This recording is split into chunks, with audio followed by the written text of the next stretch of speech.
অবাক করা ব্যাপার হচ্ছে শুধু ধর্ষণ না, ধর্ষণের পরে ধর্ষককে বাঁচানোর জন্য বিএনপির স্থানীয় একাধিক গ্রুপের লিডার, একাধিক নেতা একসাথে জড়িত হয়ে কমন ইন্টারেস্টে মিলিত হয়ে ধর্ষককে বাঁচাচ্ছে।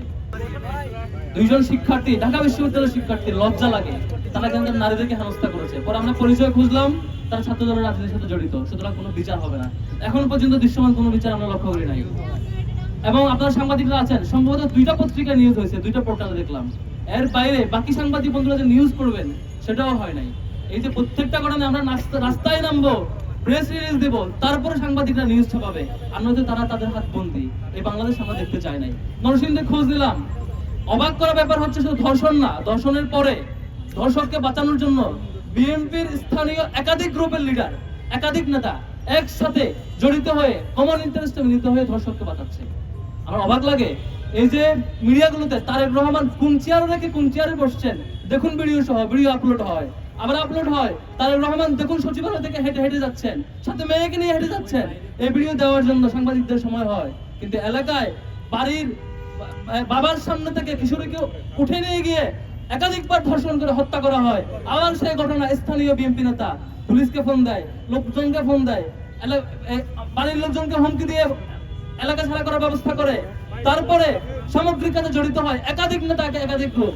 মিডিয়া একটু ইনভেস্টিগেটিভ কিছু বের করবে, সেই সুযোগ হয় না। এটা লজ্জা আমাদের জন্য। আমরা মিডিয়া ভাইদেরকে অনুরোধ করবো, জুলাইয়ের গণ অভ্যুত্থানের শহীদের বিনিময়ে আমরা বাংলাদেশ পেয়েছি। আপনারা সেই গণ অভ্যুত্থানের সঙ্গী ছিলেন, আপনারা পাহারাদার ছিলেন, অনেক বাইরে জীবনের বিনিময়ে পাহারাদার হয়ে অনেক সাংবাদিকরা জীবন দিয়েছিল। আমরা সুন্দর একটা বাংলাদেশ পেয়েছিলাম। এখন আবারও ফেসিবাদকে ফিরিয়ে আনতে চায় না। আপনাদের দায়িত্বশীল আচরণ আমরা আশা করি। সম্মানিত বন্ধুগণ, যে বাংলাদেশ জুলাই গণ অভ্যুত্থানের বিনিময়ে আজকে আমরা পেয়েছি, ঢাকা বিশ্ববিদ্যালয়ের এই নিরাপদ এরিয়া থেকে শুরু করে গ্রামের এলাকা পর্যন্ত প্রত্যেকটা এলাকা শুধু আজকে ধর্ষণ নয়, চাঁদাবাজি নয়, বরং ক্ষমতাসীন দল তাদেরকে পাহাড় দেওয়ার কাজে ব্যস্ত হয়েছে। এটা খুবই দুঃখজনক, খুবই লজ্জাজনক। তারেক রহমানকে অনুরোধ করব, যদি এভাবে চলতে থাকে পতনের দিন আপনাদের গুনতে শুরু হতে পারে। আপনারা যদি ক্ষমতায় থাকতে চান, ভালোভাবে চালাতে চান, এখনই এই চাঁদাবাজ এবং ধর্ষণের ব্যাপারে সিরিয়াস হন। যদি সিরিয়াস না হন, এই যে ছাত্র দল থেকে শুরু করে স্থানীয় বিএনপি পর্যন্ত আপনার দলের প্রত্যেকটা পর্যায়ের লিডাররা এই যে চাঁদাবাজ এবং ধর্ষককে আশ্রয় দেয়, নারী হেনস্থাকারী প্রকাশ্যে ভিডিও পাবলিশ হওয়ার পরও তাদেরকে আশ্রয় দেয়, এই ঘটনা চলতে থাকলে এই চূড়ান্ত বিক্ষোভ, জনমনে যে বিক্ষোভ আপনারা লক্ষ্য করছেন, রাজু ভাস্কর্য থেকে এই বিক্ষোভ একেবারে তৃণমূল পর্যায়ে পর্যন্ত পৌঁছাবে।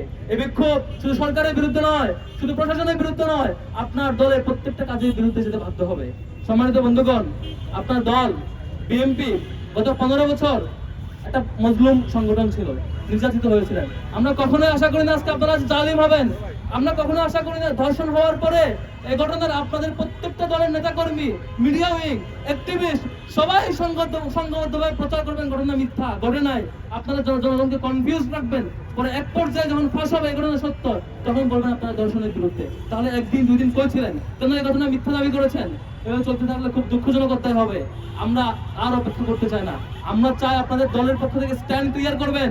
আপনাদের যেসব দলীয় নেতা কর্মীরা, নির্বাচিত প্রতিনিধিরা কিংবা দলের ক্যাডাররা ধর্ষণের পক্ষ থেকে তাদের বিরুদ্ধে যদি ব্যবস্থা না নেন, আমরা সংঘবদ্ধ হয়ে, আমরা প্রত্যেকটা ক্যাম্পাস মিলিত হয়ে বাংলাদেশের সকল ছাত্র জনতাকে ঐক্যবদ্ধ করে এই ধর্ষক চক্রের বিরুদ্ধে গণ আন্দোলন গড়ে তুলতে বাধ্য হবো।